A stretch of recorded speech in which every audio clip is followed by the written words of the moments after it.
Hanım, bilmiyorum sizdeki son bilgi neydi ama Bingham'dan da biz buraya basın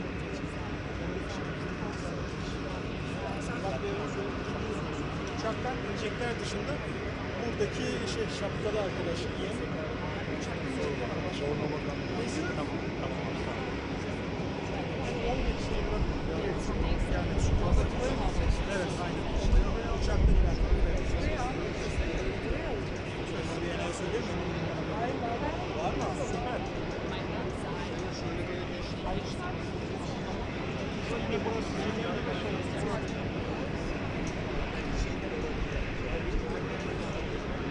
You're right there. I'll travel for you. Yep.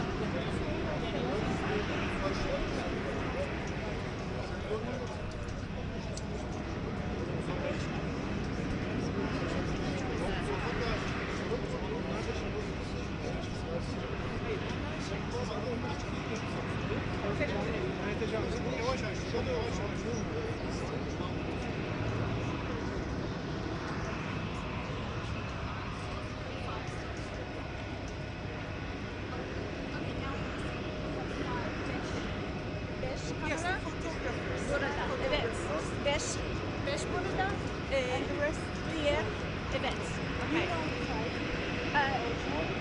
Grace and Danny were the five. Okay. Yeah. So Grace will know the five.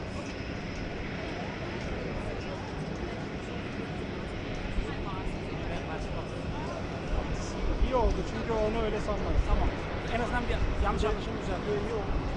O anda da ben şimdi şöyle bir şey düşünüyorum. Tam geldi sesini düşüneceğim. Madem öyleyse şunu şöyle birleştirsek arada bir şey kaldı. Bizim basın orada dursa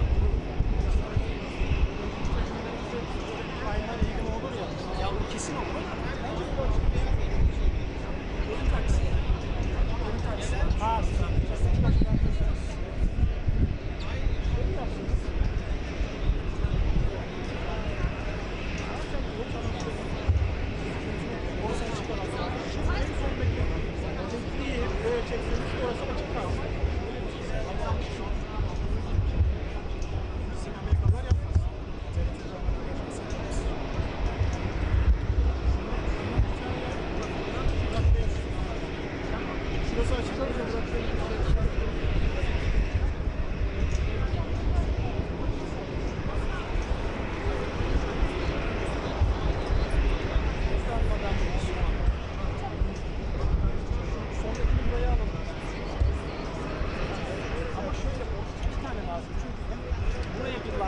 şöyle bir tane asmamız lazım.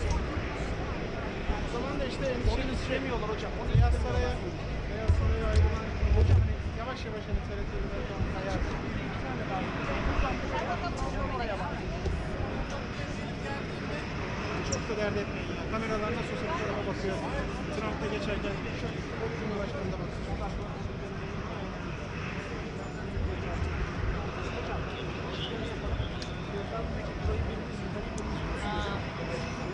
The van's on the other side. I'm going to verbally give you a princess tour, but I think you want little camera up there at the top. I know that's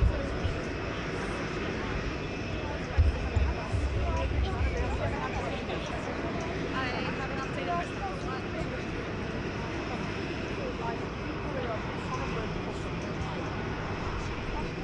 the 10 cameras, sorry, 10 video cameras. I want 4,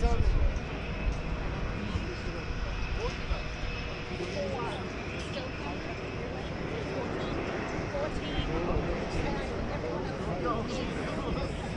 and everyone else. Okay, 14, oh, this is 16 press.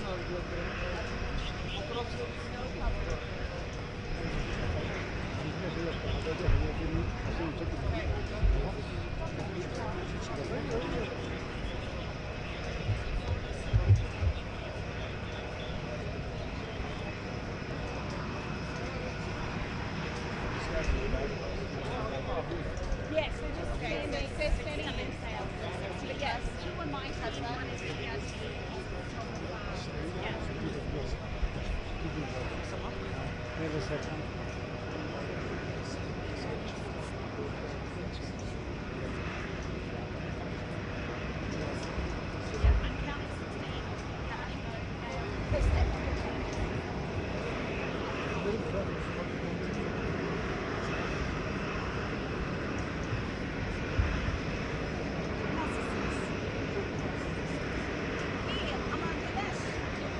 olacaksınız?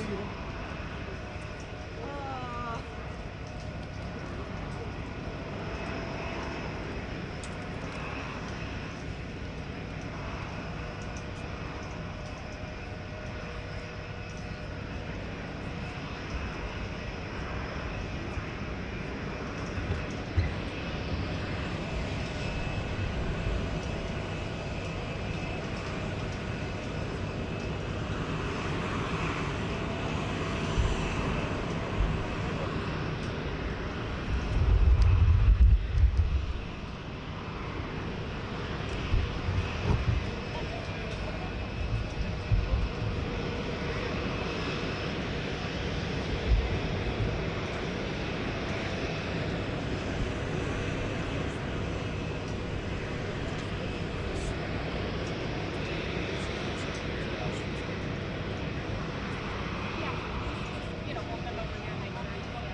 Gökhan.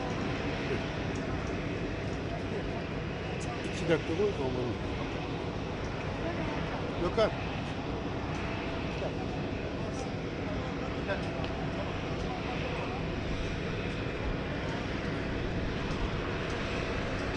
Do you know his final approach from this direction?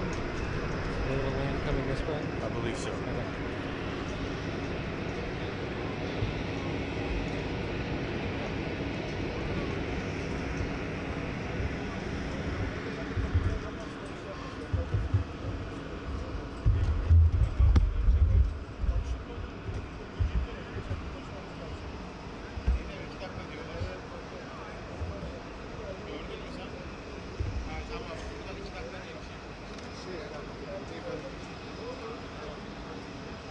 Cool.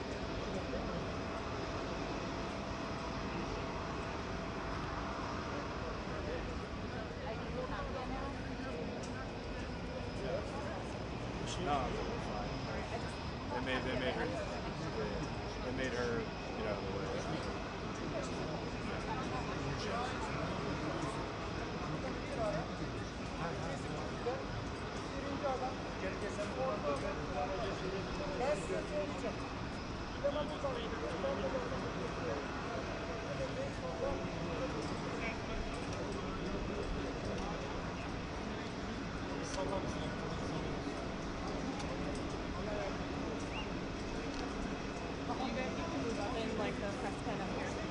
Thanks. What about these guys?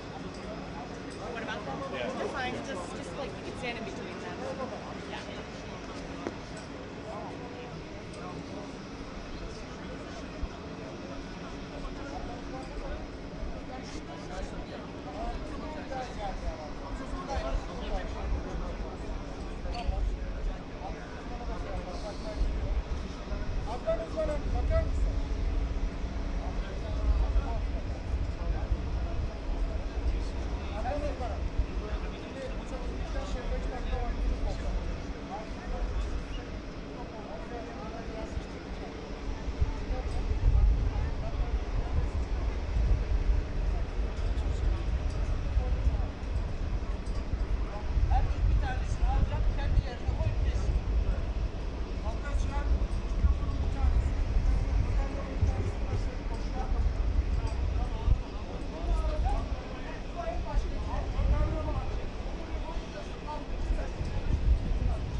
Birazcık sağ tarafa açarız bu durum ya amirim ya.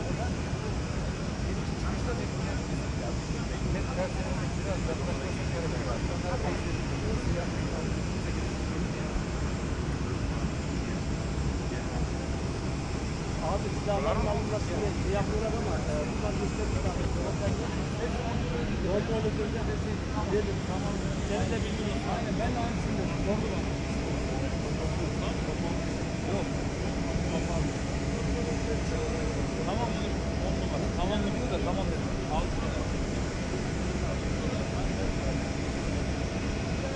Evet abi.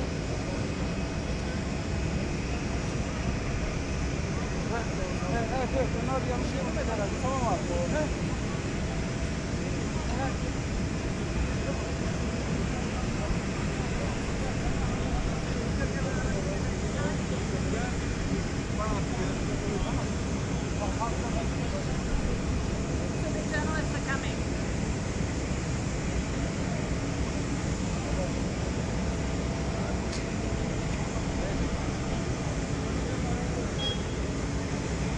Now we can catch it.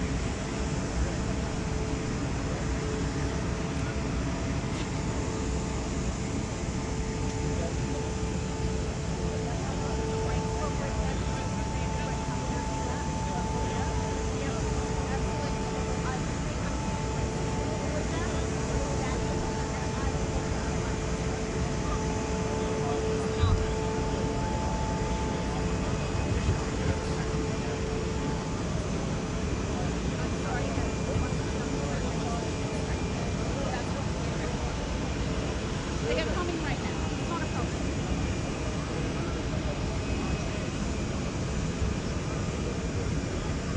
This was all agreed with Osman and yeah, it's not a problem. They want to keep it too. Okay. Danny?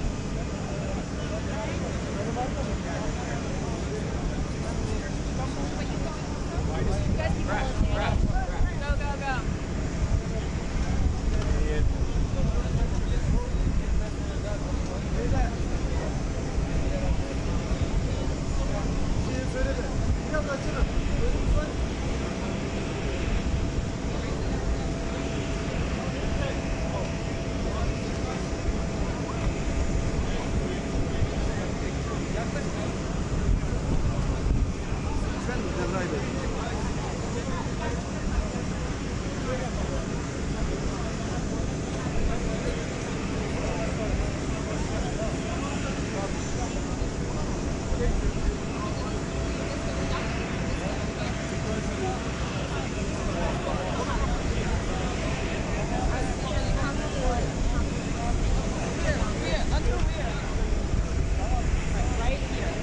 Yep. Sorry. You guys are blocking broadcast right now. Yep. Sorry. So sorry, Alex. That's fine. You guys just get down for a second. Sorry. Cool behind us. I understand. I'm sorry. I forgot.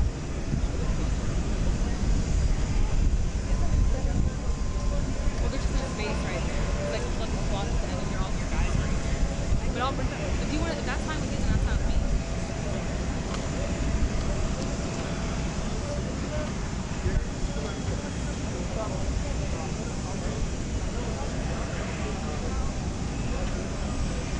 Hey guys.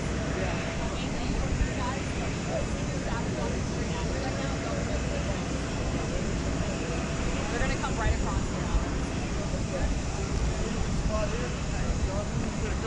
I need our yeah, you need to tell them, hey guys, can we I need y'all to back up right here. So we need to Sorry, Grace, can I stay here or no? no, they need you guys to go behind this because President Erdogan. Okay. It's a good thing we knew this. Yeah, they just So where do you want us now? stand right here. Right here. Oh, hey, buddy. Good. How are you doing? We're right here. We're gonna move once he's out. We're gonna move back onto the carpet. We would just what's that? Yes. John, we got to come back in here. All right. Figure out what we're doing. We just walk out. They just came out. They come down.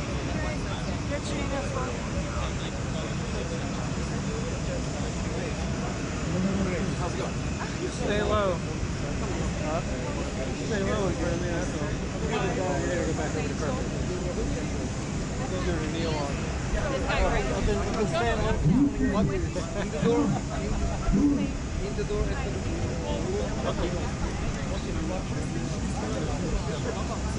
Great. Can we go over there? So,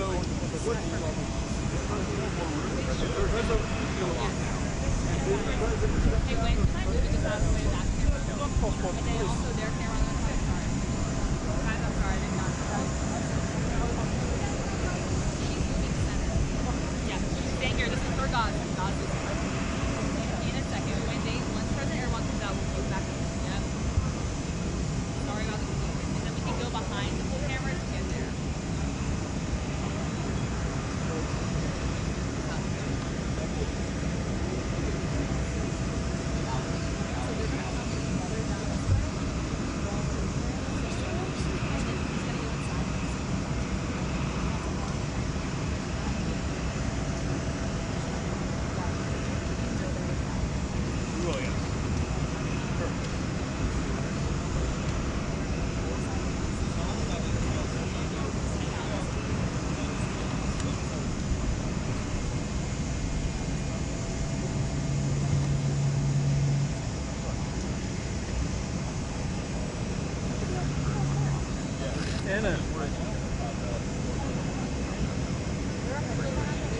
Anna, where's John? I'm here. It's this guy back there. They're Erdogan's officials. He's following me.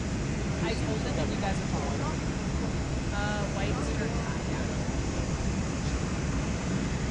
He's right here. Here you go. How are you?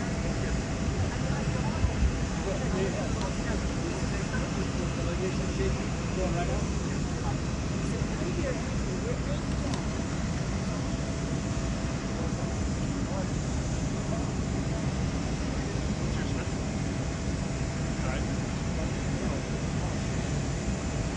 Not here. Do you know where's John? That's what I just asked you. I don't see him. I don't hear anything. I only saw you.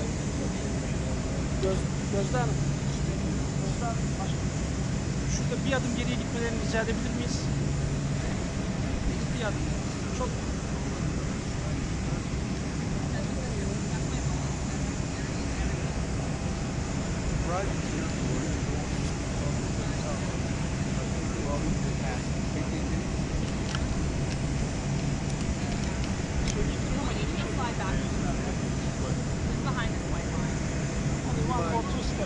I've got one like another PDP. Yeah. to the big pocket, not the little.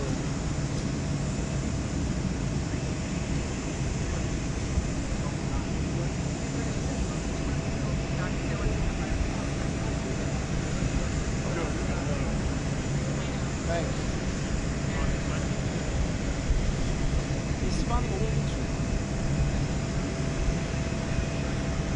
I don't hear anything. You're not getting anything? I don't see him anywhere. You don't mind.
Belli olmaz.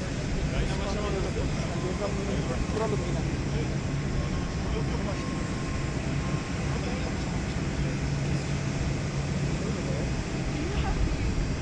Camera mic? Yeah. I don't give any audio yet, so I want to make sure he. Yeah, I have Sam.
Are you shooting the tight shot or wide shot?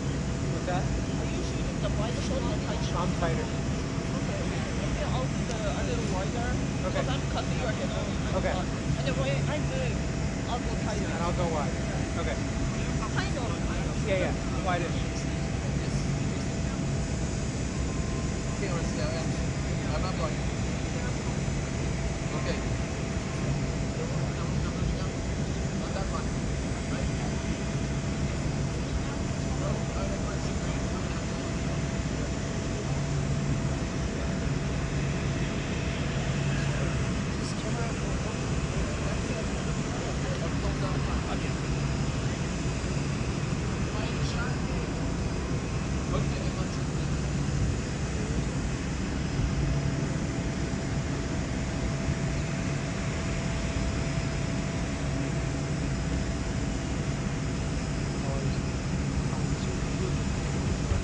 First time you took it? In Ankara first time? In Ankara?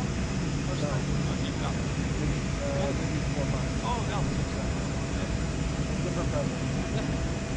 How many years? How many years? How many years? What? 7. Oh, well. This is my first time. Oh, it is? Welcome. Thank you.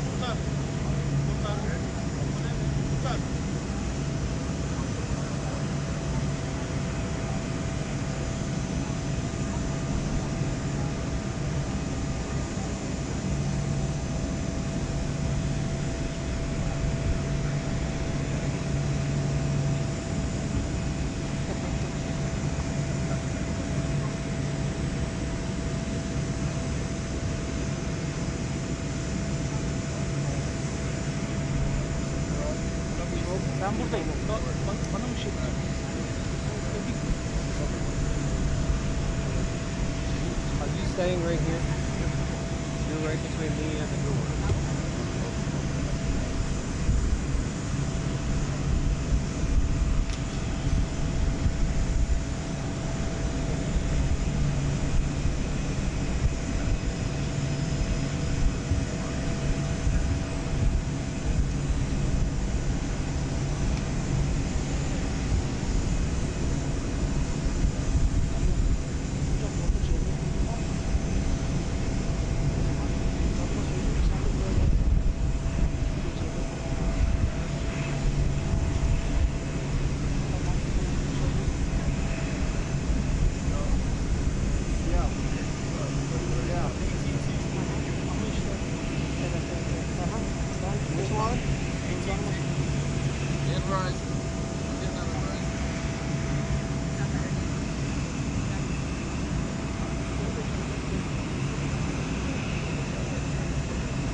We are okay. Yes.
Ian, are you done?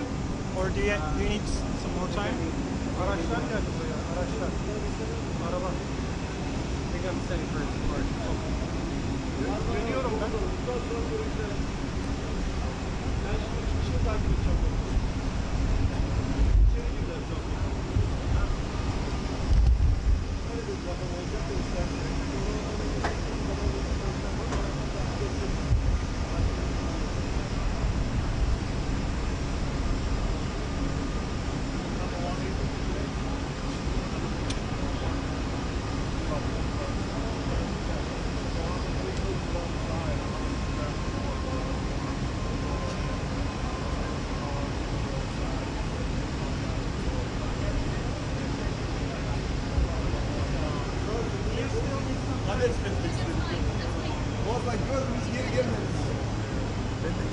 Sor bakayım kaç kişi var?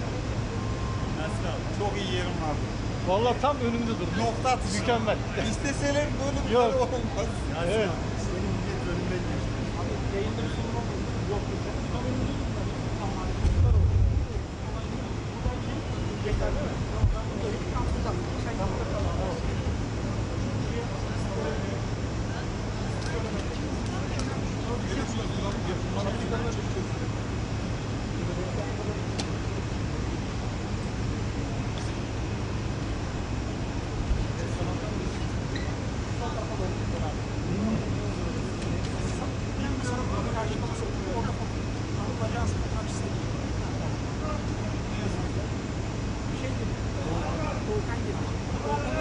Arkadaş var, bu çalışan mesaiye gelen.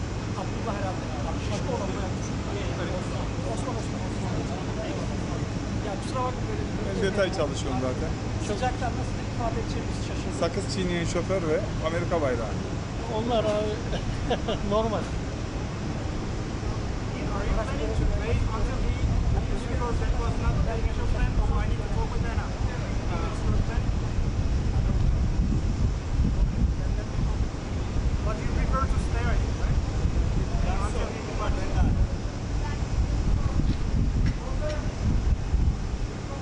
Hüseyin abi ne yaptın? Ah buraya geçirseler beni dikkate alsam. Bir dakika olur diyor.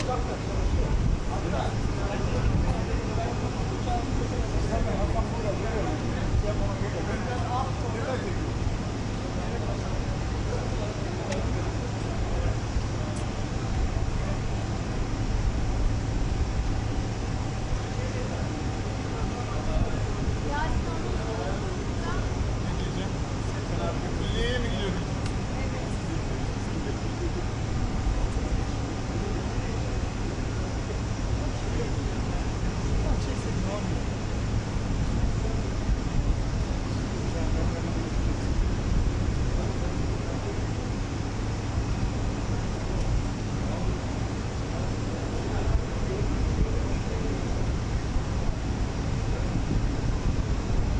Kolay gelsin. Hesabını geçmekte değil mi hala? Tamam, ben buna basayım ben. Olması lazım.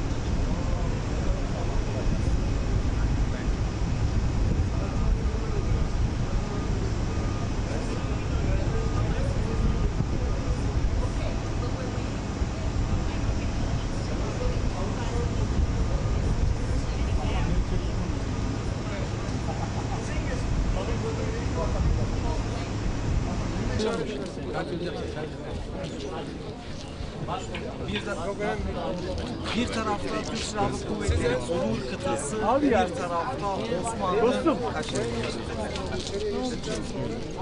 Dostum, bir yardımcı olur musun? Şunu arkadaki mikserde en üst kasa bir takma. Bir tarafta Kabloyu ölçeceğim de oluyor mu olmuyor mu? bir tarafta Türk rengini temsil üstü eden takman bütün yeterli. askeri formalarıyla Türk Silahlı Kuvvetleri Onur kıtası, bir tarafta Osmanlı Mehteran takımı. Emin, kullanmayacaksan kablonu versene.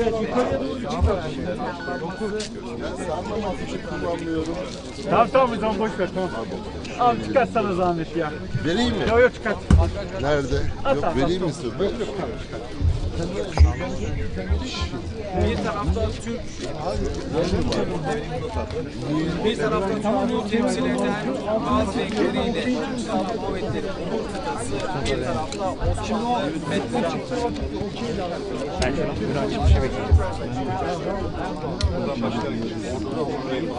Bir törenle karşılanacak.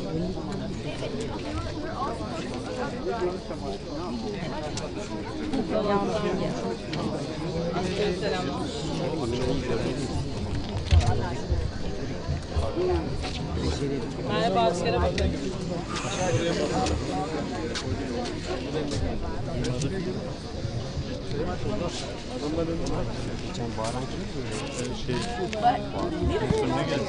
Biri geldi. Dün bayağı bağırdı. Sert bağırdı.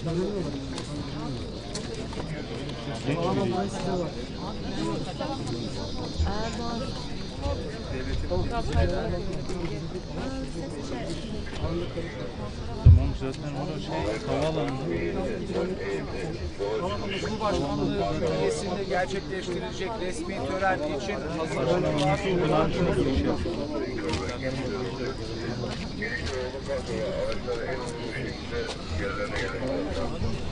Cumhurbaşkanlığı Külliyesi'nde gerçekleştirilecek resmi tören için hazırlıklar da tamamlandı.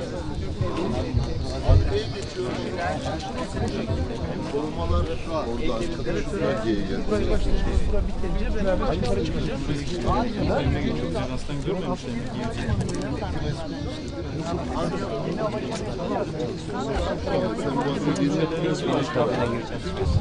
Anons çekiyorum şimdi. Türk devletleri var. Kamera ve mikrofonla gelir misin? Ne var sorun? Kamera ve mikrofonla gelir misin? Tripodu getirmene gerek yok. Cumhurbaşkanlığı Külliyesi'nde gerçekleştirilecek resmi tören için hazırlıklar da tamamlandı. Bir şey vardı bak. Geçecek ve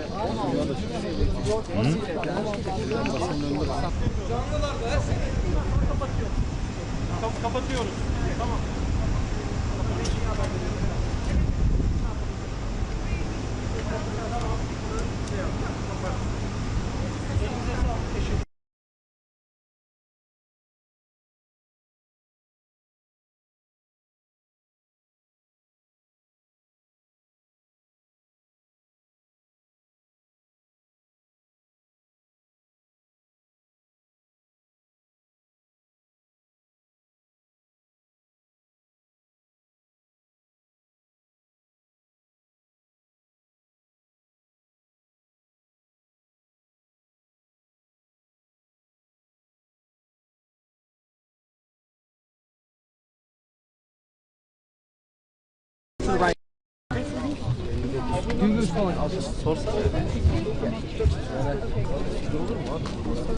Riley, you need a translator, I can help.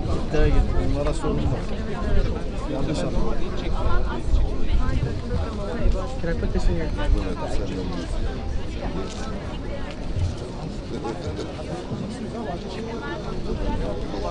You definitely have people, they're claiming that because we took these spots that they put it out there. Who's claiming? That guy.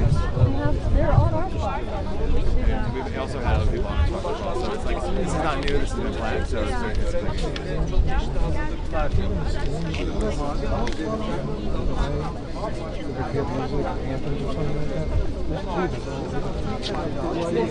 Yeah, I know. We didn't know the chip. We didn't know. Ben Ümit Bey'i ayarladım. Ne yapıyor lan Çağdaş? Gelince başkanlar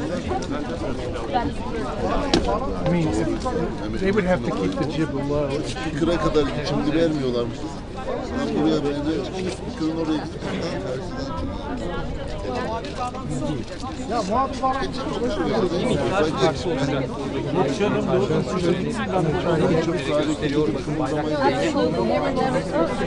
How far up are they?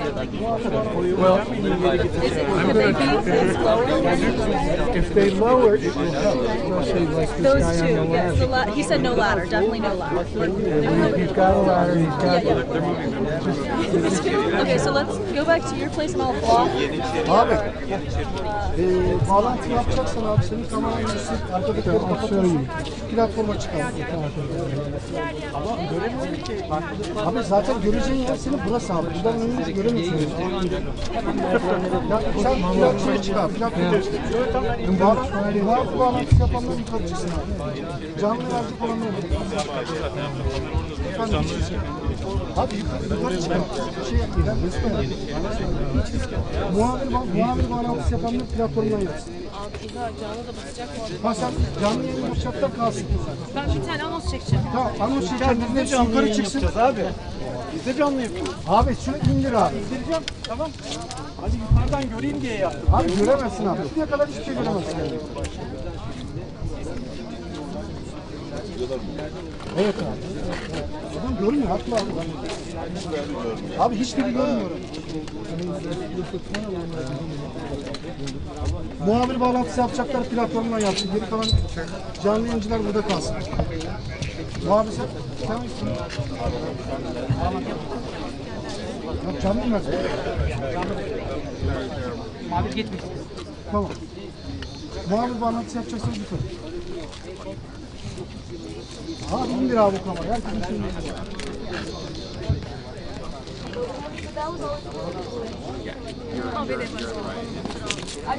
Beştepe'ye gelmesine dakikalar kaldı. Tüm hazırlıklar tamamlandı. Haklı Türkiye'de abi. Abi adamlar haklı yani. Adamlara bir şey demiyorum. Yani zaten göremiyoruz. Yani normalde abi siz ilk defa görüyorsunuz. Evet. Bunu normalde buradan çekeceksiniz abi. Bizim böyle bir uygulamamız yok abi. Tamam mı? Bizim böyle bir uygulamamız yok. Bizim burada şeyimiz yok Ben abi. de şuradaydım aslında. Bir tek öne gidince geldim. Sadece bak sizin orada 2 tane kameranız var abi. O şu gittiği kamera kim abi?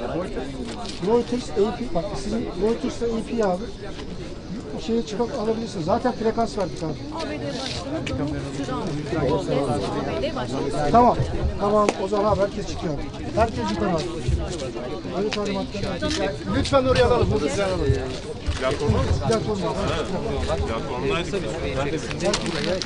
Türkiye abi sadece ben Guys, hold the spot. Guys, ben hold the spot. Öyle talimatlar.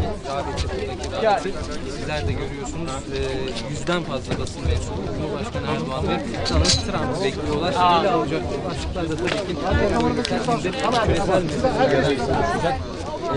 Çağdaş abi gel. İran-İsrail savaşı var. Bu savaşta bir ateşkes mücadele süreci devam ediyor. Hangi konularda? Ben zaten bir an şey yaptım, yedim. Kısa güzel yerde. Şey yapalım. Oradaki çanta. Tamam abi. Az önce birazdan yayın isteyecekler çünkü. Açalım. Bariyerleri çekeceğiz bu tarafa. Bu tarafa gelin abi. Sen de gel. Ama başlamadan önce Şu anda geliyorlar. Şuraya Süreçte sürdürüyor. Başka önemli kritik noktada Ukrayna-Rusya savaşı bir NATO zirvesi gerçekleşiyor başkent Ankara'da. NATO'nun odaklandığı yoğunlaşma var. Bu başlık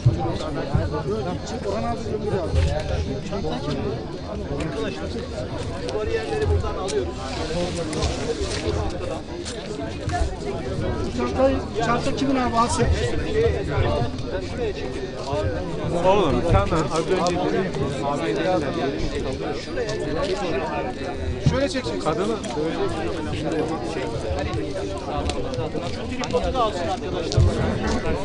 Arkadaşlar bu kimin?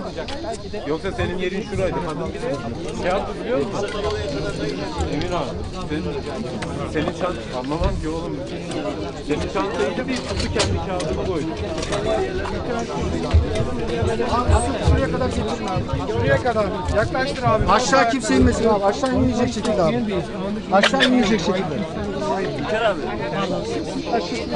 Açalım siz buraya gelin. İlker abi. Abi sen Seven Tamam abi. people sitting right here. Tamam abi. Yeah, hey. Aynen böyle. 5 dakikaya gelmesine hazır dakikalar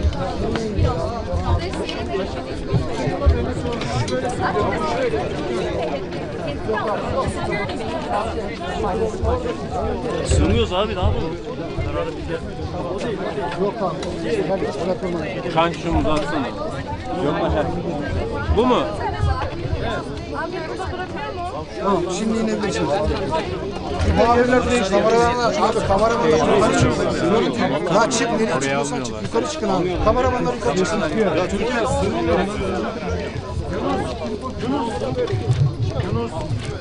artık yapacak bir şey yok.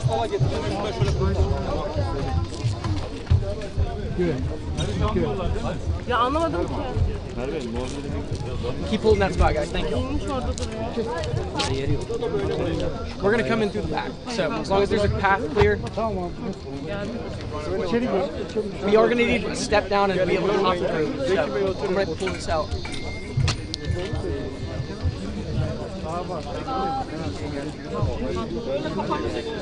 Emrah.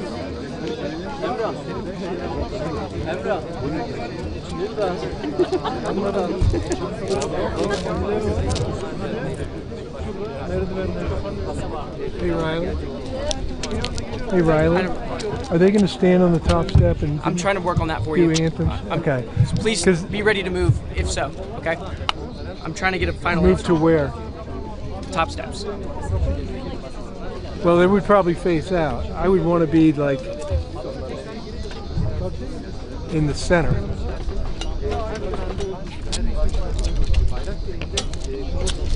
I mean, I can get it from here as long as that jib stays out of the way. I know.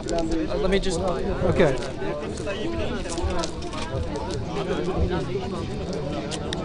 Onu tekrar sorarız.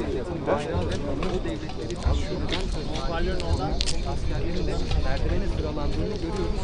Bizden normalde üniforma giyen askerlerin sıra alındığı The thing is, Riley, Elizabeth, hey, y'all hold that, please.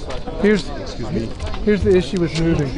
Networks are going to be taking me live, and they won't know. I know. them. I'm talking about prior. I'm just waiting on an answer. I see. Yeniçeriler buradalar. Yeniçeriler topçulardan oluşuyor, tebecilerden oluşuyor, yakıcılardan, tebecilerden ve serden geçicilerden oluşuyor. Yani Donald Trump'ı Yeniçeriler karşılayacak. Mümkün. Yeniçerilerin hemen bitiminde ise bir mehter takımı var. O mehter takımının da bir Yeniçeri yapmayacağı takip edilmiş olacak. Zira bu törenlerde platforma konuk devlet başkanı ve cumhurbaşkanı çıktıktan sonra önce milli marşlar okunuyor. Milli marşların ardından tören kısmını selamlıyor. Konuk devlet başkanı o sürede mehter marşı olacak mı? Nasıl bir tören akışı gerçekleşecek? Bizler de burada takip ediyor olacağız. Bu soruların hepsine cevap veriyor olacağız. Hızlı uçacak demiştik. Bu sürekli olan bir protokol değil. Amerika Birleşik Devletleri Başkanı'nın karşılanması sırasında uygulanacak. Benim de yaklaşık 7 yıllık Cumhurbaşkanlığı muhabirliği tecrübem boyunca ilk kez şahit olacağım bir nokta olarak kayıtlara geçecek elbette. Gözler Trump ve Erdoğan'ın Cumhurbaşkanlığı külliyesine gelmelerine çevrilmiş durumda. Basının ilgisinin, rağbetinin çok yoğun olduğunu bir kez daha vurgulamamız gerekiyor. Zira 3 katlı gördüğüm kadarıyla bir platform kurulmuş durumda buraya. Hem Amerika Birleşik Devletleri'nden hem de Türkiye Cumhuriyeti'nden çok sayıda basın mensubu burada. En son bu kadar kalabalık basın mensubunu Papa'nın Türkiye'ye ziyaretinde görmüştük. Cumhurbaşkanının da havaalanından çıkışının çok yakın olduğu bilgisini de bir kez daha paylaşmak isteriz buradan size. Artık dakikalar sonra Trump Erdoğan'ın gelmesi bekleniyor. Cumhurbaşkanı Erdoğan dönem konuklarını havaalanlarında karşılar. Genelde Arap Yarımadası'ndan gelen konuklarını havaalanlarında karşıladığını anımsıyoruz. Ki onlar da genelde Cumhurbaşkanı'nı havaalanında karşılar. Bu kez Cumhurbaşkanı Erdoğan havaalanında Amerika Birleşik Devletleri Başkanı'nı karşılıyor. Bu önemli, için önemli.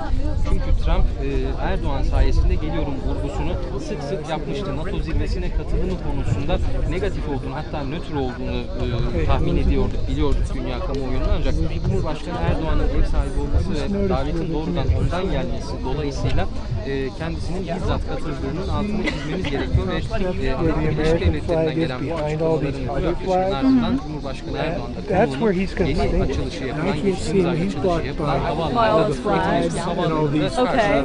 Trump uçaktan indi. There's a Turkish flag on one side, and on the other side there's an American flag, but I can't even see the flag. You know? Okay.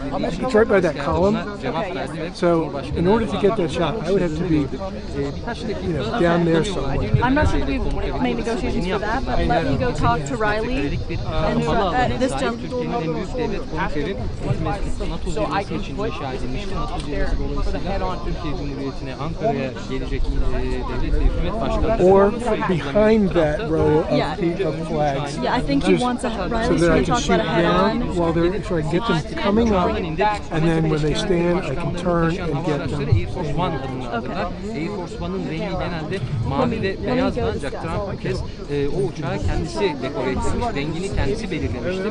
Alışılagelmiş olandan farklı kırmızı tonlarda, lacivert tonlarda bir Air Force One gördük ve Donald Trump'ı taşıyacak olan The Beast ya da servismanın söylediği adıyla Cadillac One adı verilen araçta yine onu hazır bekliyordum. Bakalım Cumhurbaşkanı Erdoğan ve konuğu beraber gelecekler mi? Aynı araca binecekler mi? Bu soru önemli.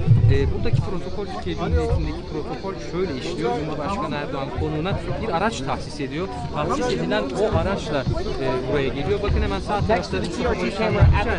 Platformun üzerine Türkiye'de de çıktı. Milli İstihbarat Teşkilatı Başkanı İbrahim Kalın'ı, sol tarafında Hazine ve Maliye Bakanı Mehmet Şimşek'i ve ortada da Milli Savunma Bakanı Yaşar Güler'i görüyoruz. Bu isimler ikili görüşmenin yanına gelecekler. İkili görüşmede Cumhurbaşkanı Erdoğan'a eşlik edecekler. Bunu ifade etmemiz gerekiyor tabii ki. Genelkurmay Başkanı'nın da keza yine burada olduğunu ifade etmek gerekiyor. Törene verilen öneminde ne kadar büyük olduğunu bir kez daha hatırlatmak gerekiyor. Burada İstihbarat Teşkilatı Başkanı İbrahim Kalın, Savunma Bakanı Yaşar Güler ve Hazine Mehmet Şimşek burada olacak. Bu isimler niçin önemli? İstihbarat önemli, istihbarat faydası önemli. He's going to get the top to start shooting down.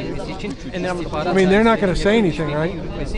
Milli Savunma Bakanı burada askeri işbirliği Riley, there's not. I'm just waiting on an answer. I'm going to push from there. We have They're not going to say anything, are they? No, it's just ayrıca silahlı kuvvetlerinin güç kabiliyetlerinin artırılması için hava kuvvetlerinin ihtiyacı olan belki F-35 sürecinde gelinen son durum ne olacak? Türkiye'nin bir F-16 talebi vardı. O talepte gelinen son durum bu başlıkları Yaşar Güler'in de hem muhatabıyla ele almasını bekliyoruz hem de ihtiyaç halinde Cumhurbaşkanı'nın Amerika Birleşik Devletleri Başkanı'nın kurmaylarına bu konuda dönmesi gerekiyor.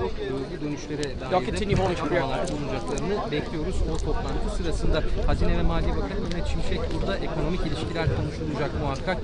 100 milyar dolarlık bir ticaret hedefi var. Türkiye ve Amerika Birleşik Devletleri arasında.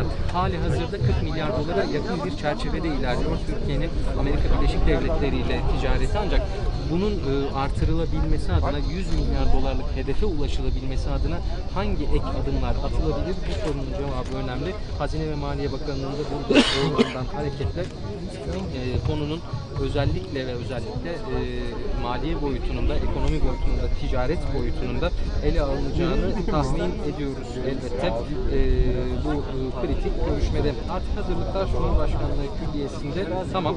Cumhurbaşkanlığı Külliyesi'nde gerçekleşen önemli bir törene tanık olacağız biz. En son 2009 yılında bir Amerika Birleşik Devletleri Başkanı Türkiye Cumhuriyeti'ne resmi ziyaret yapmıştı. Bu resmi ziyaretten sonra bir kez daha Donald Trump geliyor. En son Obama gelmişti. Trump'ın ilk döneminde gelmemişti. Biden bir ziyarette bulunmamıştı Türkiye'ye. İkinci döneminde Donald Trump Türkiye Cumhuriyeti'ne bir ziyarette bulunuyor. Resmi ziyaretin üzerinden 17 yıl geçti. Obama 2015'te G20 için gelmişti ancak bir resmi ziyaret kapsamında değildi bu. Bu bilgiyi de burada hatırlatmamız gerekiyor. 21 tane top atışı yapılacaktır bu törende. Zira A tipi karşılamaların hemen hemen hepsinde biz bu top atışlarını görüyoruz. Konuğun şerefine yapılan top atışlarını.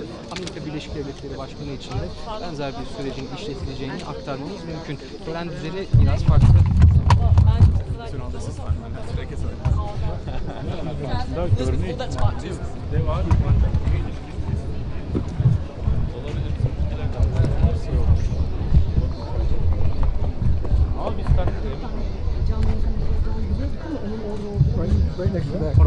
So Nick, come here. You're gonna station just to the left of his camera. When security pushes you, you fucking move it. Abi bu senin yanında duracak. Ha onu anlatıyorum abi. Bu da sizinle birlikte. Sen senin yanında duracak. Sen kaç deyince buna da söylüyorsun, bu da çekiliyor abi. So this is part of the official ceremony. Can you hear me? Do you hear me? Yeah, yeah. and we are just deciding about it right at that moment. So you are new in this movement, so it's extremely important that when this is a TRT host broadcaster, when he moves away, you have to immediately move away. Buraya şuraya gelecek. Will that be when they turn? Tam olarak hangi aşamada kaçacaksınız? Geçtiklerinde biz kaçacağız. Right, Ben haber right. veririm kendisine. Tamam. Kaçaldıkları zaman. The moment they reach the stairs, before coming up the stairs, he'll tell you to move and you guys will You hear move. that? Buraya gelecek. They're You'll telling me move I have here. to move the moment they reach the stairs.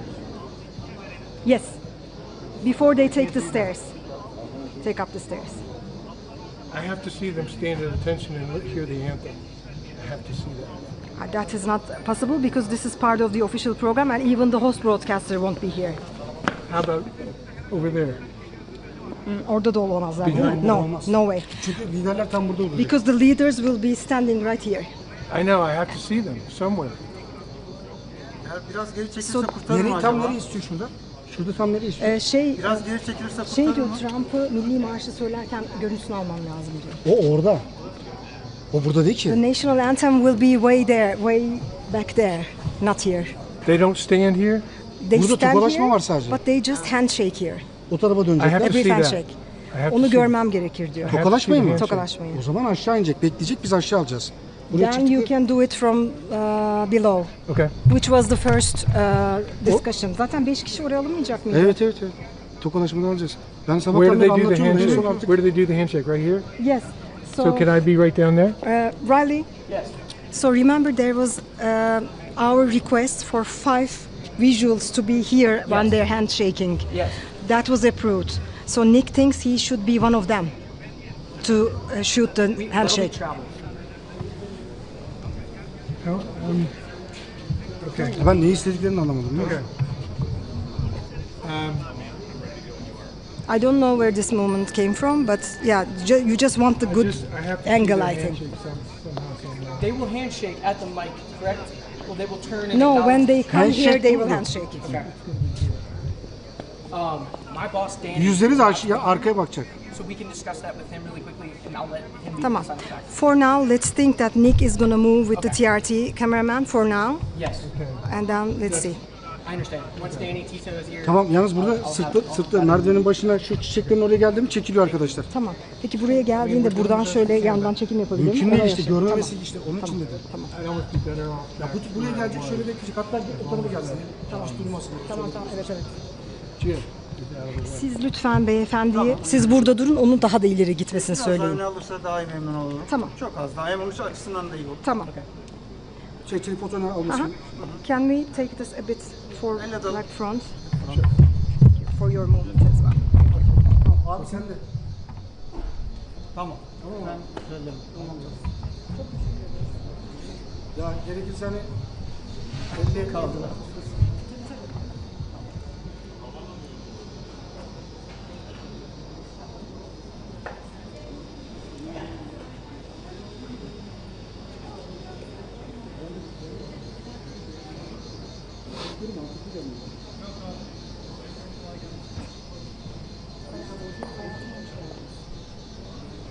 Yanıma bak gördüğün gibi 4 televizyondan birini aldı arkadaşlar. Ben de onu da uyaracağım. Aklımda olsun da yani bunda. Tamam. Tamam. Yani mümkün olduğunca yanımdalar, haberin olsun. Şey olarak yani. Tamam. Hadi görüşürüz. Tamam. Tamam. Hadi görüşürüz.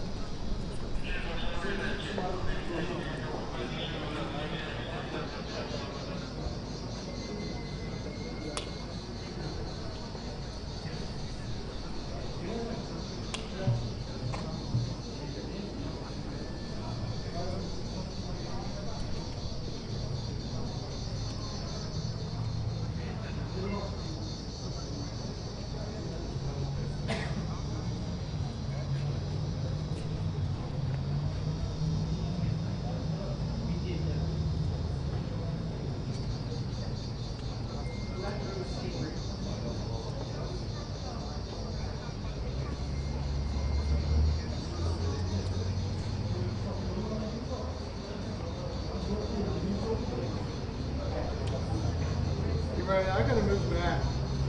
I gotta move back. If I have to move here, I gotta move back. Chad Hayes, ex-writer. Listen, we're having lots of good position here. Hold on. You can see like, Hey, my boss is about to be here. Let's talk with him. I have your spot still reserved up there just in case.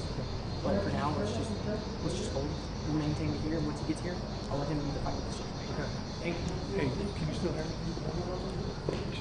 So, pool 3, I think. I'm the wide shot at the top of the stairs. Okay. Yeah, okay, so look, they moved me, and now what they're telling me is when they come for the handshake, I have to leave before they do the handshake, and I keep telling them I can't do that. And there's a whole negotiation going on here. So I just want to let you know, to get the other networks a warning, that they may have to switch to the travel pool to get the handshake to Enna's camera, okay? Because they may tell me I have to leave. Can you give them a heads up?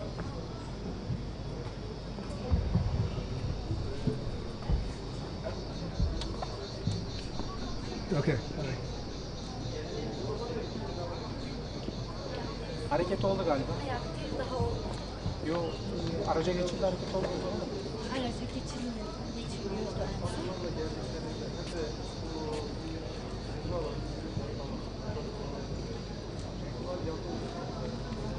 Hala beklemedi. Hala beklemedi. Beyefendi. Beyefendi içeriden çıkıyor.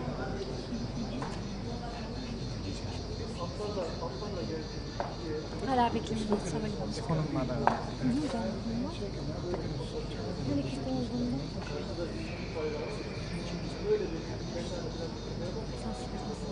Çıkış oldu. Şimdi oldu.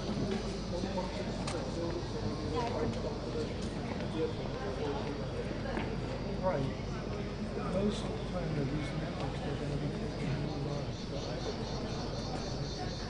Komutanım, hareket oldu.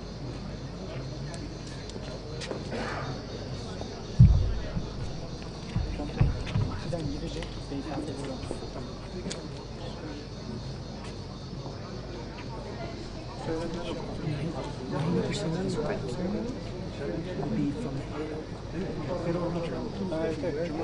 We will pull from our position on the council. And you can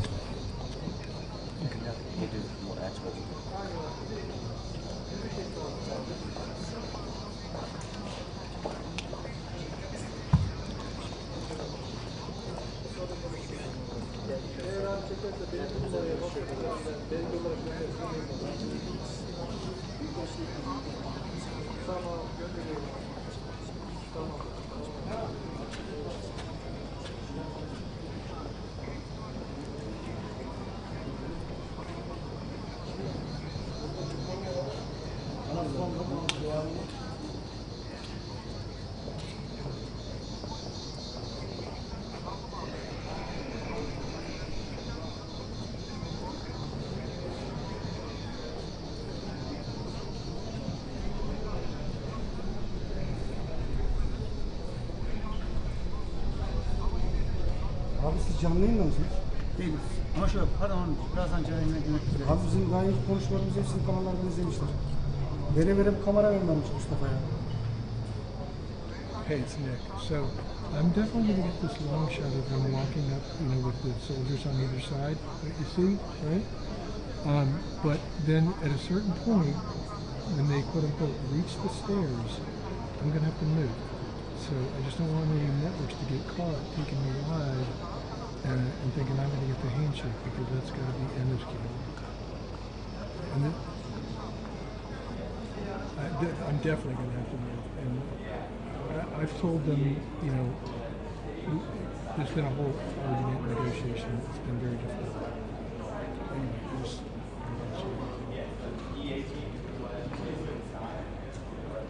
okay, man. Thanks.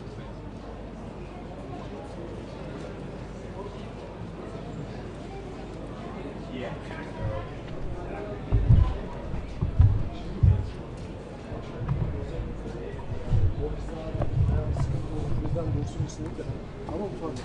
Şunu diyecekler, burada kuru çekiyorlar ya. 10 kişiye yakın basılması oldu. Bunların %90'ı kışın olacak, %80'i. Biz onların yanlarında duralım mı, nasıl yapalım işte? Sizi çeken kim olacak? İşte yani görüntü içinde olduğu için. Görüntü. Sizi çeken olmayacak, ondan yukarıya çekmeyecek. Çekecek. Tamam. Oraya geldiler ya. 3-4 adım. Sağımız. Tamam şimdi. Tamam. Çok fazla oynayamayalım. Kıyafetler yeni, sıkıntı çıkıyor.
Hadi.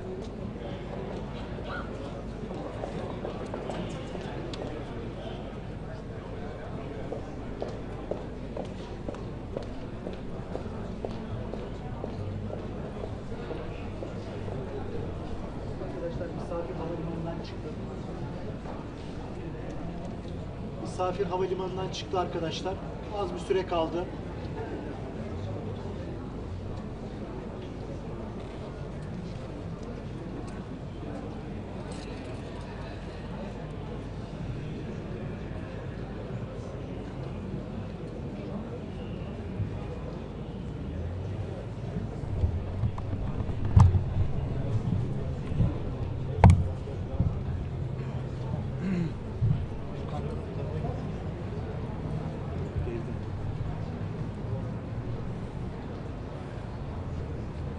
Biraz bekleyelim sonra şey yaparız.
Hüseyin, beyefendi giriş yaptı mı? Değil mi? Girdi beyefendi. Trump çıkış yaptı, haberi geldi. Tamam.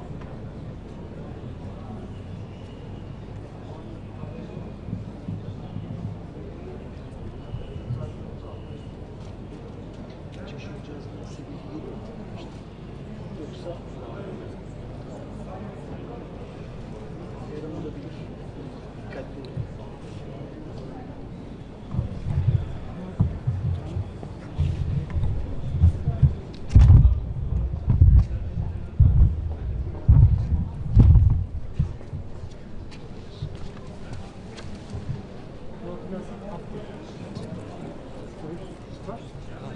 İyi bağlı. İyi bağlı. İkinci halı. İkinci halıda indiriyorsun. Bastım indirelim. Alta geçelim.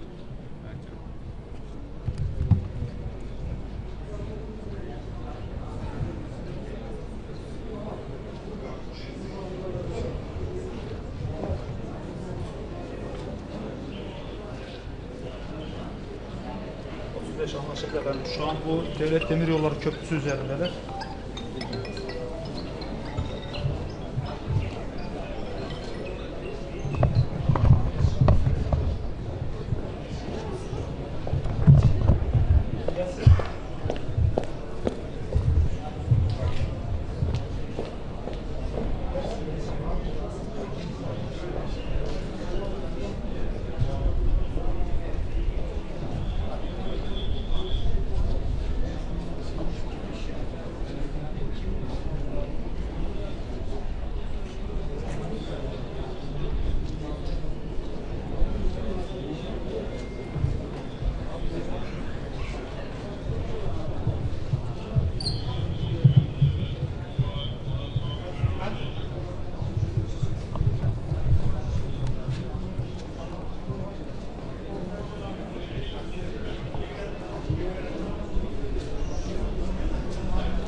Merhaba asker.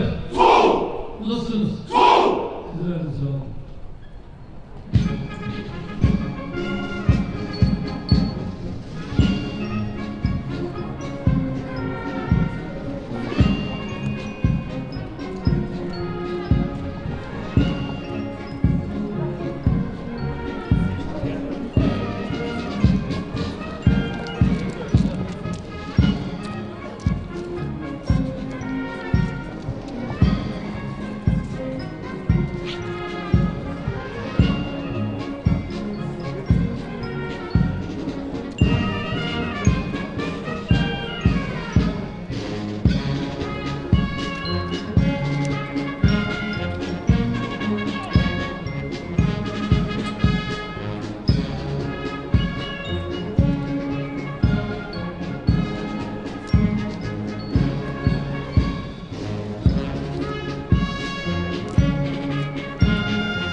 Aç abi.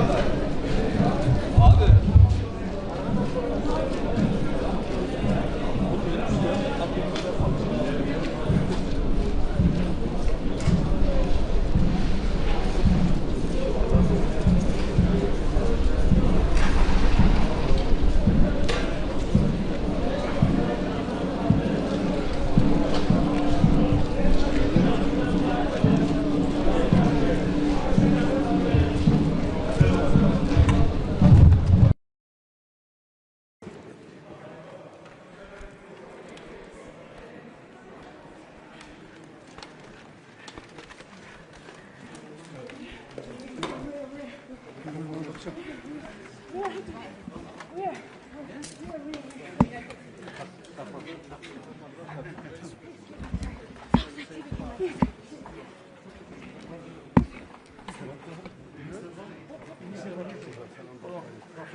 With all due respect, you need to be quiet. Thank you. So sorry.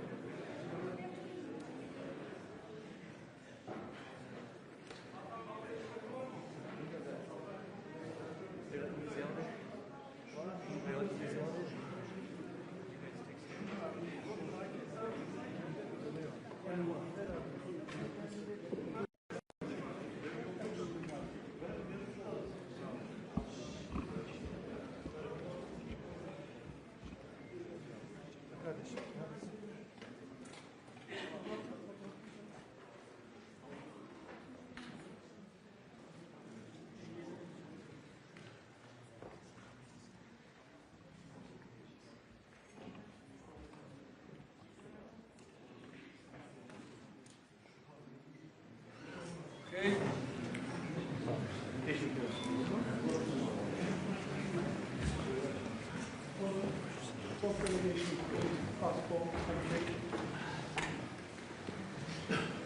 US side.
Öncelikle NATO Liderler Zirvesi'nde değerli dostumla Ankara'da bir arada olmak bizlere ayrı bir güç katmıştır. Kendilerine hoş geldiniz diyorum. First here, on the occasion of the NATO summit, I would like to welcome my valuable friend, Mr. President Trump, who has participated here today with us and added strength to the summit that we are convening for. Ve bu ziyaretin ne kadar önemli olduğunu özellikle ifade etmek istiyorum. And I would like to express how important this summit is that we are here gathering for. NATO Liderler Zirvesi'nin bugün Ankara'da yapılıyor olması ve tüm liderlerin şu anda ülkemizde bir araya gelmesi, yarın değerli dostum Sayın Trump'la birlikte olması bizlere ayrı bir güç katacaktır. The fact that we are convening here today for the NATO Ankara summit and that all the leaders are arriving and tomorrow with the President summit. Kendilerine tekrar hoş geldiniz diyorum. Once again, I would like to say welcome, Mr. President. Well, I want to thank you very much. As everybody knows, it's been very much reported. We are great friends. The President has done an incredible job. Just landing at the airport, to see such a beautiful airport, and to have a building named after me. I was very happy about that. That was very nice. The airport is absolutely beautiful. The roads coming in were brand new and beautiful, and you've been a great leader and a respected leader all over the world, and we really do. We've had right from the beginning good chemistry. We've had a very special relationship. Turkey has become, under the president, a very powerful country militarily. People don't know how powerful, actually. They have a lot of our equipment, and they have a lot of great soldiers, and they're really somebody to be reckoned with. And the nice part is that because of the relationship that we have, it's all gone very well. I just want to say that I have a lot of respect for the president, and I think it's really to the benefit of both countries. We're going to be talking today about trade. We're going to be talking about other things having to do with the military, lots of different things. Probably we'll mention Iran, where we have essentially decimated their military. They cannot have a nuclear weapon. And we're going to have some very good discussions. But we do a lot of trade with Turkey. We make great things, and they make great things, and we've had it's had a very big impact on both of our countries. So I just want to tell you that it's an honor to be with you, and we're going to have a lot of good meetings. We're going to have good dinners, good food.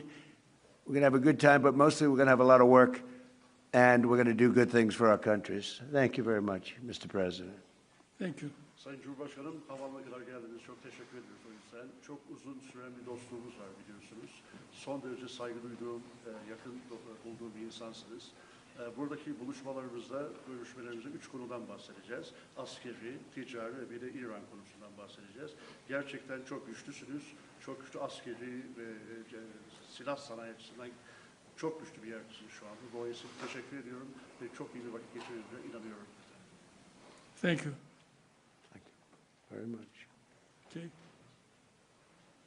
Mr. President, are you going to sell F-35s to Turkey, and what about the legal restrictions? Well, it's a decision we're going to make. We have a very good relationship. I would think that many people, I can tell you, many people, including the people sitting right here, thinks, why wouldn't we do that? We have a better relationship with Turkey, and Turkey's been in many ways much more loyal than other countries that we think would be loyal.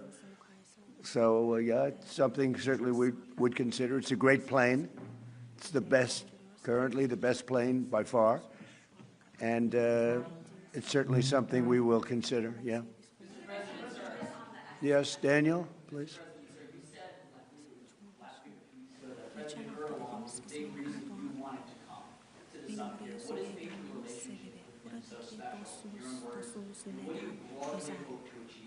You never know why a relationship is special.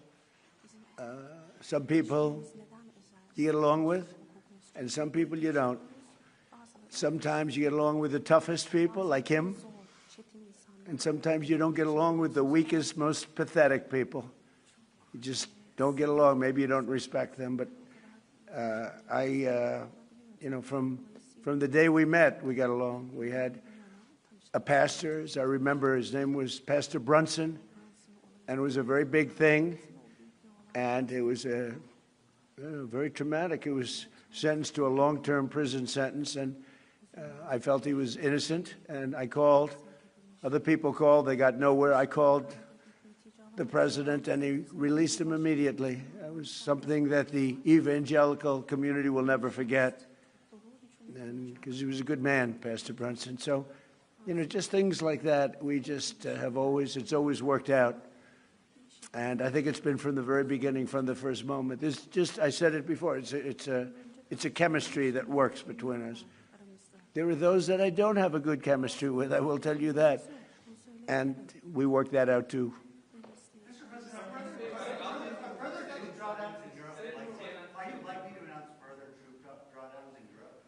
Say it? Are further troop drawdowns in Europe likely? And are you satisfied with the progress that NATO allies have made? Well, we're going to see. I was very disappointed with NATO. And frankly, if it weren't held in Turkey, where my friend happens to be a very strong leader, a very strong person, it's possible that I wouldn't have attended. I felt I had to attend because of the fact that, you know, I know he's gone all out. It was a big thing to have NATO come to Turkey or any place else. It's a big thing. But we weren't treated well because we did something in Iran. We don't need anybody's help. I didn't even want their help. But before I asked, they said they wouldn't be there. And we've invested trillions of dollars in NATO. Why? To protect European countries and others, Canada, etc., but to protect people, countries from, generally speaking, it used to be the Soviet Union, now it's Russia. And I say that's fine, but you would think that they'd be very willing to do something to help us, and they really weren't. In the case of the United Kingdom, the Prime Minister, I guess he's no longer there, maybe because of this. It was a very unpopular thing he did. He said, no, we'll help after the war is over. I said, I don't need that kind of help. We didn't need any help at all. And in a way, I was testing people. I was testing to see whether or not they'd be there, because I've long said that we helped them, but I'm not sure that they'd be there for us. And Italy turned us down, and Germany turned us down, and France turned us down.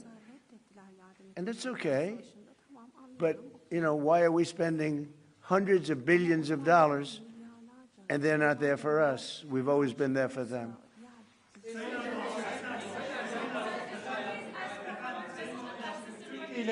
Türkiye ile Suriye arasında Türkiye'de efendim. İran'daki savaşın sona erdirilmesi için oldukça çaba sarf ettiniz. Müzakere süreci devam ediyor ancak nihai bir anlaşma noktasına gelinmiş değil. Bundan sonraki süreçte Türkiye nasıl adımlar atacak İran ve ABD arasındaki müzakere sürecinin olumlu bir şekilde neticelenmesi için? Bu süreçte yine aynı şekilde bizler İran-Amerika ilişkilerini nasıl bir düzleme kavuştururuz? Onun gayreti içerisindeyiz. Elimizden geleni yapmak suretiyle dünya barışına bir adım atalım diye gerek şahsım, gerek arkadaşlarım hep birlikte çalışacağız. Ben sizlere 80 bine yakın insan hayatını kaybetti Gazze'de. Çok büyük de bir yıkım var. Ateşkes sağlandı ama yer yerde ihlaller devam ediyor. Ateşkes ihlallerinin önlenmesi için, insani yardımların Gazze'ye girebilmesi için, ayrıca Gazze'nin yeniden inşa edilebilmesi için önümüzdeki süreçte ortak atabileceğiniz adımları değerlendirecek misiniz muhatabınızla? Müsaade buyururlarsa kendisinin de bu konudaki fikirlerini almak isteriz. Teşekkür ederiz efendim. Özellikle Gazze konusunda tabii değerli dostumla bunları da konuşarak özellikle bu bölgedeki barışı sağlama için bu liderler zirvesini çok önemsiyoruz ve bu liderler zirvesinden aynı şekilde bir kararın çıkmasını da hayra yorumluyoruz ve bunun olabileceğine de ben ihtimal veriyorum. Efendim, Türkiye-ABD ilişkilerinin geliştiği bir dönemi gözlemliyoruz. 2025 yılında geçen yıl Amerika Birleşik Devletleri'ne yaptığınız ziyarette önemli ticari anlaşmalar da imzalandı. Suriye konusunda Türkiye'nin önemli bir aktörü olduğunu söylemişti Sayın ABD Başkanı.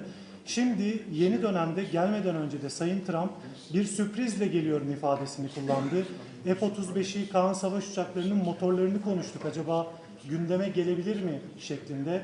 Siz bu sürprizin ne olduğunu düşünüyorsunuz? Türkiye bugünkü görüşmelerden sonra istediğini alabilecek mi? Teşekkür ederim. Tabii F-35 konusu biliyorsunuz bizim için yeni bir konu değil. Ve bunu bizler Amerika ile daha önce de görüştük. Ve biz 5 uçağı da sözünü aldık.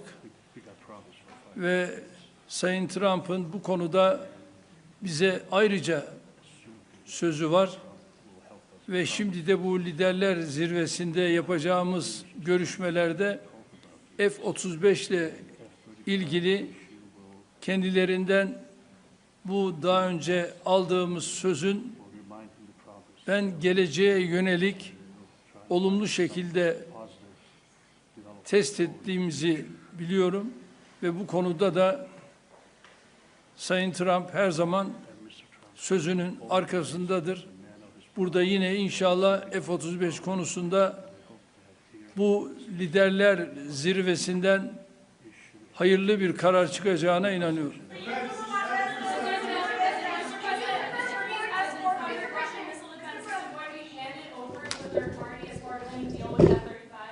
What does that mean? Is it going to be handed over to a third party? Is that not part of the deal? Third party? What is the third, with respect to what? There's our concerns about the Russian missile defense system. Do you have those concerns about this system? Are they going I to have no concerns at all about anything. I mean, he's a leader of a country that he's made a much better country, much more powerful country. And you see it. I mean, it's beautiful. You get off, the roads are beautiful. It's an amazing thing. Now, I have no concerns about anything having to do with Turkey. The relationship, I would say the relationship with Turkey right now is better probably than it's ever been. It was good in my first 4 years, but I think now it's probably even better than that, if that's possible.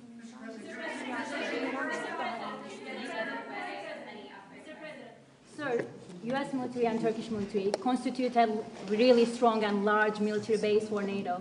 Are we expecting further defense cooperation out of this bilateral meeting, out of this NATO summit here in Ankara? Well, we're going to find out when I go there. We're going to find out. We're going to be having meetings. I'm very friendly with many of the leaders. You know, some of them are new. We don't know them. But, you know, I've been doing this for now sort of a long time. If you count the 4 years where we had a rigged election, you know, I was very much into politics then, too. But I spent the first 4 years. I spent 4 years in a little different state. And then we've had an amazing, probably the best year maybe ever had by an American president. When you look at the economy, we have the greatest economy we've ever had. We have $19 trillion, $19.2 trillion to be exact, being invested in the United States. That's 7 or 8 times more than it's ever had. It's a world record, not just a U.S. record. And I just read where, in fact, coming over, I was in the car with those beautiful horses, those great riders, those great soldiers, and it came over the wires that Toyota is moving out of Mexico into the United States and building one of the biggest truck and car plants ever built. It's amazing. That's what tariffs do, if properly used. And so we've never had a more exceptional economy or potential economy. There's never been anything like it. Under the last administration, they did much less than $1 trillion of investment coming in.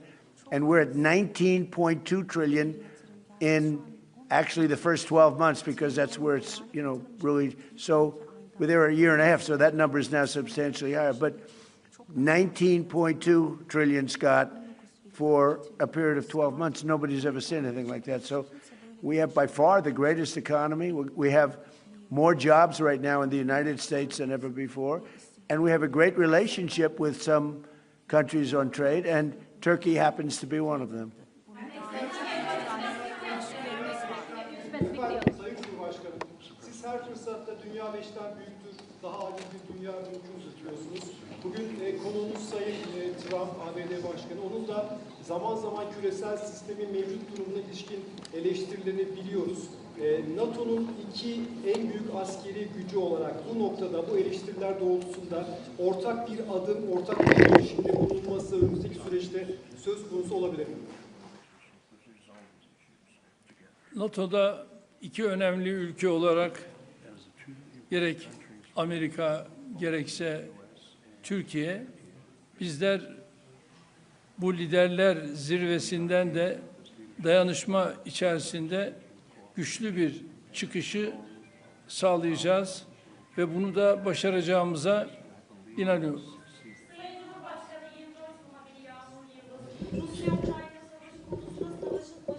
Bu yana ara buluculuk tesis ettiğiniz, iki ülkenin dışişleri bakanlarını Antalya Diplomasi Forumu'nda bir araya getirdiniz. İstanbul'da çok önemli müzakereler yürüttünüz. Bu zirve kapsamında da Sayın Trump'ın Sayın Zelenski ile görüşeceğini biliyoruz. Nihai aşama olarak hangi noktadayız? Savaşın sonlanması konusundaki gidişata ilişkin değerlendirmeniz nedir? Teşekkürler.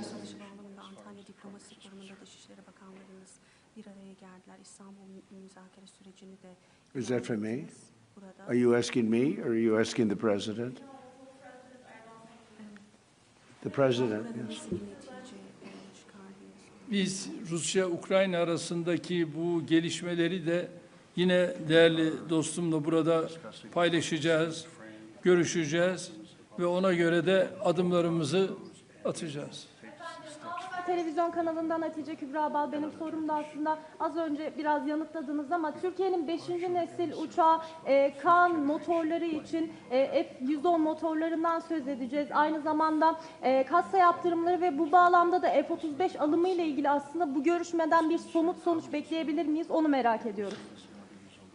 Ben bunu daha önce değerli dostumla görüştüm ve Kaan'la ilgili onun motorları noktasında bu liderler zirvesinde bu görüşmeyi değerli dostumla tekrar bir araya geldik. Onu görüşeceğiz ve inanıyorum ki bununla ilgili bize verdiği müjdeyi burada da tekrar edecektir ve bu müjdeyle de herhalde liderler zirvesinde kendisine teşekkür edeceğiz. You know, I might add that Turkey bought planes. It's the best plane. But they bought planes from the United States. And when you buy a plane from the United States, if there's engine rehab and other things that are done to engines, there's various things that happen, including just maintenance. I think we have an obligation to maintain engines and help them maintain engines.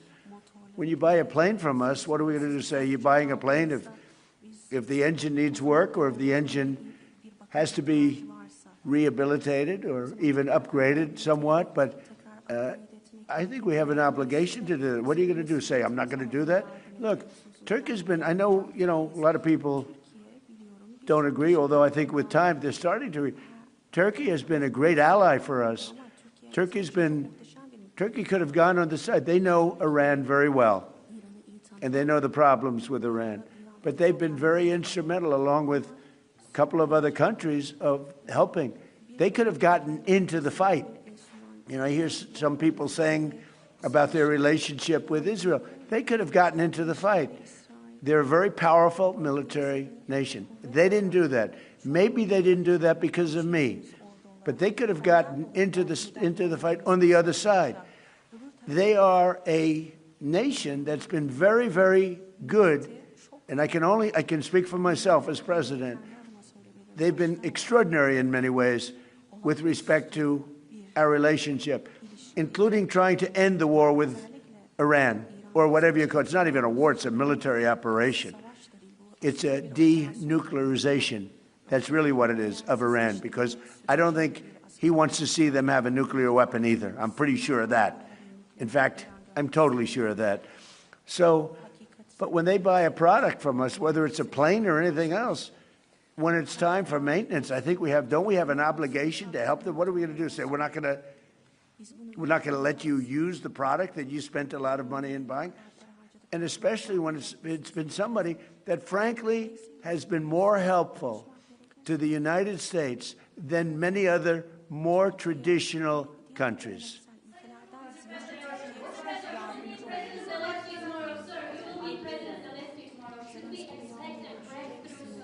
I do. I had a very good talk with President Putin, who, by the way, has a lot of respect for President Erdogan, a lot of respect for him. We had a long talk yesterday. It lasted a long time. And I also spoke with President Zelensky right after that. I think they both want to make a deal. It's too bad it took so long. But I think there's going to be something's going to come out. And the president's also helping us with that. But I think there's something. You know, I settled 8 wars. And I think we're going to be settling a 9th. It doesn't seem likely now, but sometimes with war, I see when it's least likely, that's when it happens. I had a very good talk with President Putin. I had a very good talk with, I would say, as a combination. A lot of times I'd do well with Putin and Zelensky would be a problem, or vice versa. Zelensky would be great and Putin would be. They both want to get it settled now. More than that, that's all I do in my life is deals. I know deals. And I think I think we're going to get it settled, hopefully soon. Last month, 35,000, mostly soldiers, died. The month before that, it was 24,000. The month before that, it was 27,000. And the month before that, it was 29,000. But last month, it was 35,000 young soldiers, mostly soldiers, died. And that's crazy.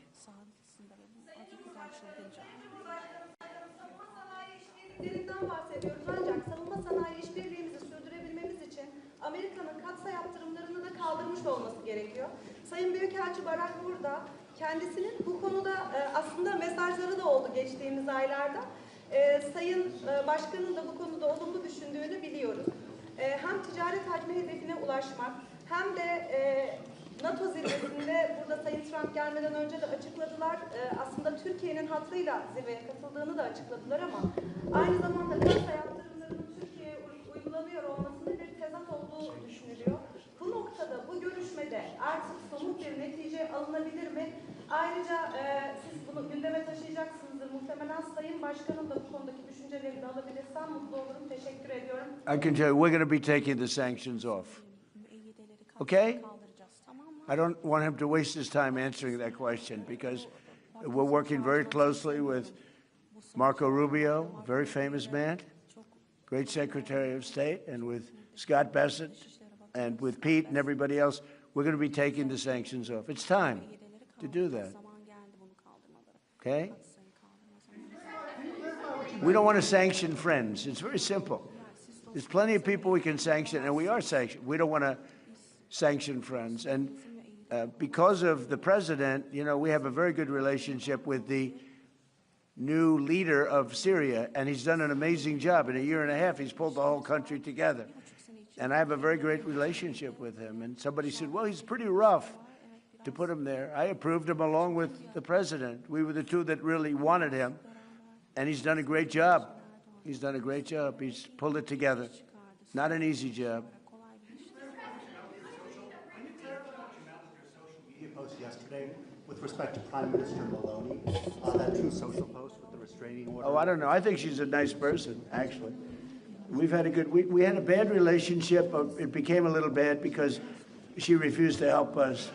Again, I didn't put a heavy press on her, but she refused to get involved with the Hormuz Strait, or you could also say just Iran. She refused to get involved. So it soured my relationship with her a little bit. But I like her. I think she's a nice person, actually. But I think she made a mistake. You know, they get a lot of their oil from, we don't get any of our, we have a lot of oil. The United States has more oil than anybody. And when you add Venezuela to it, it's like we have far more oil than anybody. We don't need the straits. We do this because we think it's an important thing to do. But she just wasn't there for us. And I wasn't happy about that. You can imagine, I wasn't happy about that.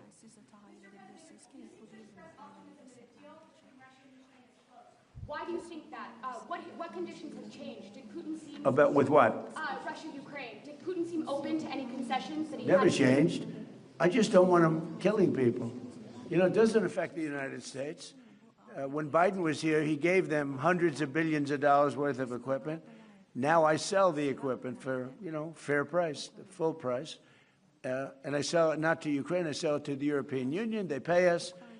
But with me, it's not anything to do other than I'd like to save lives. You have 25, 35, 30. One time it hit 41,000 a month souls. They're dead. They leave their mother in Ukraine. They leave their mother and father in Russia, Ukraine. They wave goodbye. And a week later, they're dead. It's crazy. And I would like to see. It doesn't affect us. It's really, you know, it's far away. It affects Europe much more. We're there to help Europe. But it doesn't affect the United States. We have an ocean in between. But, you know, it's just, I can't stand watching what's happening. I've seen the pictures of those battlefields, and it's a drone war. It's a war of drones. It's a whole new technology. And we're actually the leader in drones now. We have the most sophisticated drones, but people wouldn't believe how violent it is. And I've seen the battlefields. They send me pictures. I actually want to say, don't send them to me. Pete, this man right here sends me pictures. Pete Hegseth. And I said, Pete, you know what? Doesn't help to look. I've never seen anything like it. It's carnage. And it should stop. Open to any concessions to end the war? Did Putin seem open to any concessions to end the war in your call with him? I get along very well with both, and we're going to get it settled. And President Erdogan's helping us get it settled, as he's helping with Iran.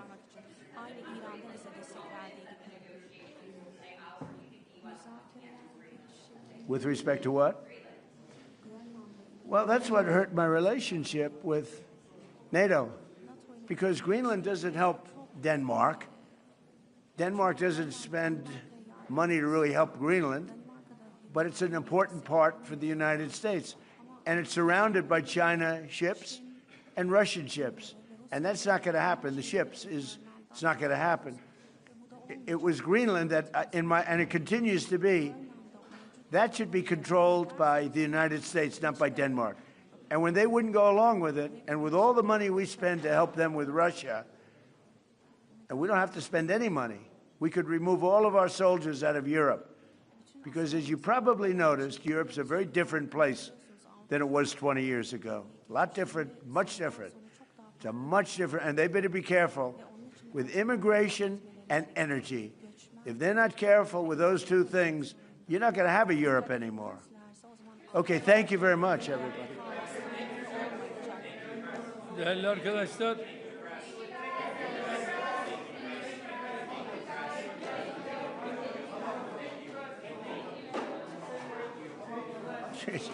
One thing, it's amazing. It's amazing.